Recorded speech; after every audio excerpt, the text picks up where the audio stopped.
comme application serveur de référence, hein, donc Java EE6.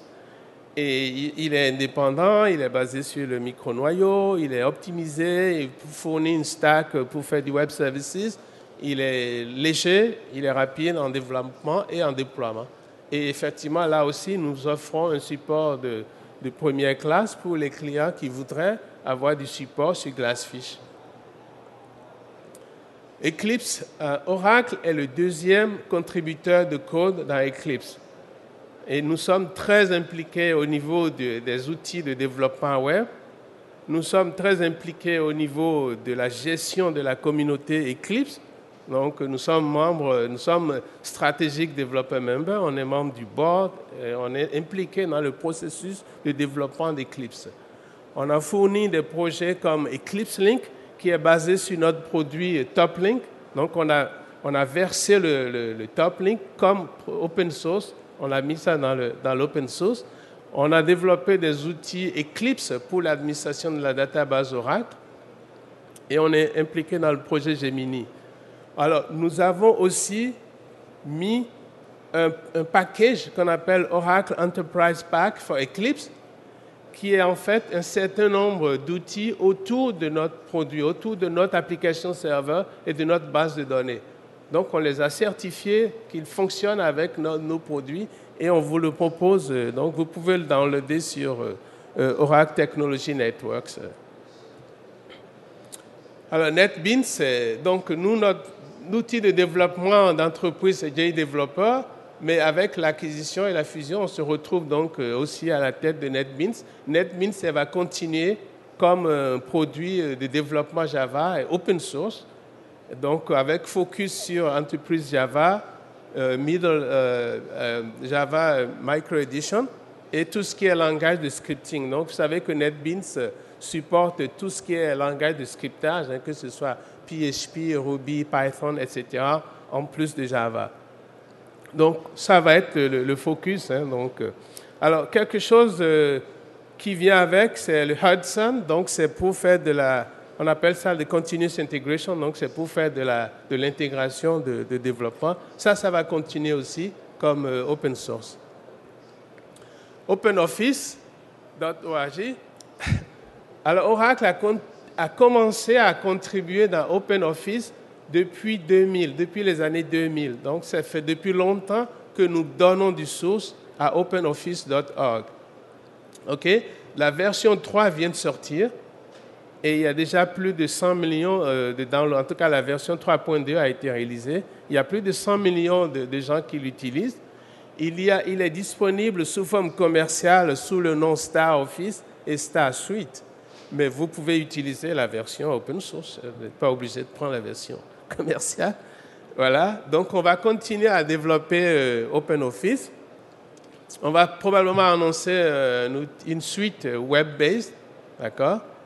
On va focus sur l'Enterprise Customer. Donc, on va faire de l'intégration avec les outils de Business Intelligence et de Content Management d'Oracle.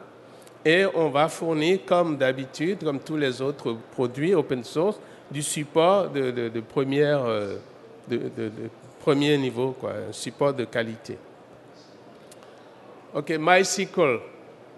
J'ai dit tout à l'heure que nous sentons que nous avons une grande responsabilité au niveau de Java. Bien, au niveau de MySQL, c'est pareil. Nous savons, c'est stratégique, c'est c'est la base de données open source la plus utilisée au monde. D'accord?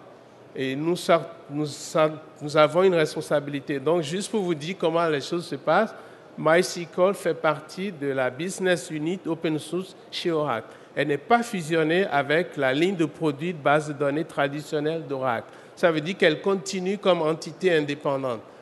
Et elle est dans la structure open source. Donc, ça veut dire qu'elle est vraiment là où il faut être. Et d'ailleurs, on a retenu tout ce qui est sales, l'organisation sales. On l'a prise telle qu'elle était de son et on l'a laissée en place. On ne l'a pas démantelée. Pareil pour le développement. Le développement est resté tel quel. D'accord? Donc, nous allons continuer à développer, à promouvoir et à supporter MySQL. Nous allons, pour les clients qui sont des clients Oracle et MySQL, et beaucoup d'entreprises ont les deux produits, nous allons faciliter l'intégration avec des outils comme Enterprise Manager va pouvoir être utilisé pour manager à la fois la database Oracle et MySQL. Nous allons consolider ou intégrer tout ce qui est sauvegarde, restauration et aussi l'aspect sécurité, donc Audit Vault. Nous allons faire de l'intégration à ce niveau-là.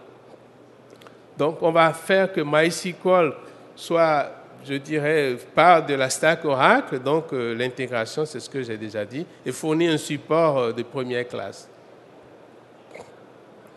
Alors, j'ai dit tout à l'heure que MySQL était la base de données open source la plus utilisée au monde. BerkeleyDB, qui n'est pas une base de données relationnelle, mais c'est une base de données, je dirais, c'est valeurs clés, quoi, clés-valeurs. Donc, voilà.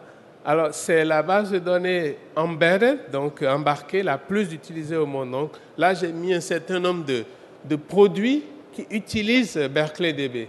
C'est utilisé partout. Il y a plus de 200 millions d'utilisateurs de BerkeleyDB au monde. Hein. Donc, tout ce que je peux vous dire, c'est que depuis que nous avons acquis cette technologie, nous avons continué à investir là-dessus. Elle est toujours open source, disponible, et nous avons continué à la développer.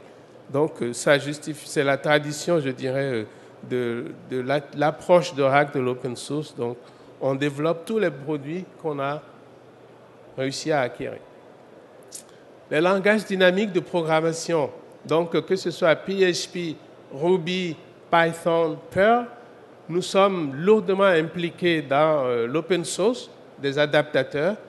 On n'est peut-être pas très présent au niveau du langage, de l'évolution du langage, des langages eux-mêmes, mais nous sommes très présents dans l'utilisation de PHP, par exemple, avec la base de données Oracle et avec la base de données MySQL, puisque maintenant MySQL fait partie du portefeuille d'Oracle. Donc, juste pour vous dire ce que nous faisons, par exemple, au niveau de la database Oracle, nous avons, dans 11G, développé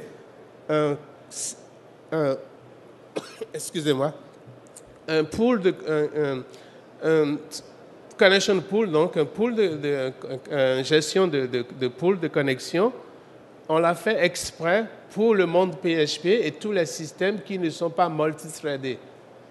Donc, c'est-à-dire qu'on est parti d'une préoccupation open source pour faire des modifications dans la base de données Oracle. Donc, avec PHP et Oracle, vous avez maintenant une scalabilité, je dirais, qu'on ne peut pas avoir sur d'autres systèmes. Donc, ça s'appelle DRCP, Database Resident Connection Pool. Et aussi, vous pouvez déployer donc une solution PHP avec le Real Application Cluster, qui est le cluster d'entreprise d'Oracle, avec DataGuard, etc., etc. Donc, l'intégration se fait aussi à ce niveau-là.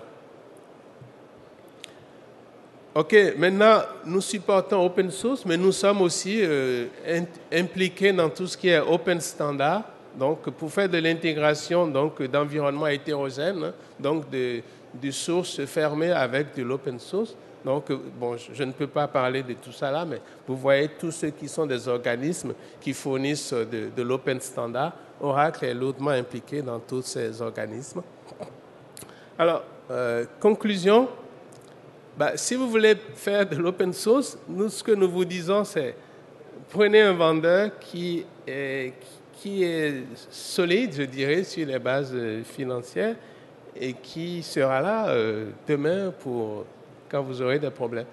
Et donc, regardez l'aspect support, regardez l'aspect distribution, donc présence au niveau global, et regardez la gestion de la relation clientèle.